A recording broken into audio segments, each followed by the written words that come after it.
Hello viewers, welcome to IT System Admin and Information Technology Learning Tutorial channel for you.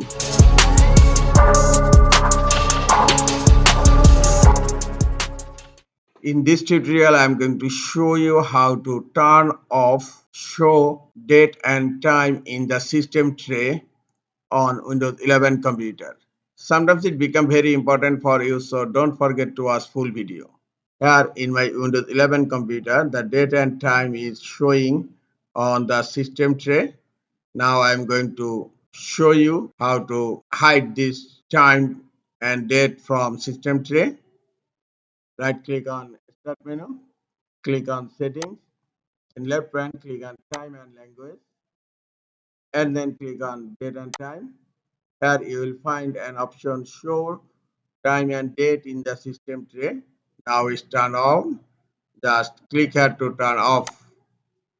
Now date and time is not showing in the system tray. This is all for today. Hope this tutorial is helpful for you. Keep watching for next tutorial. Thank you very much.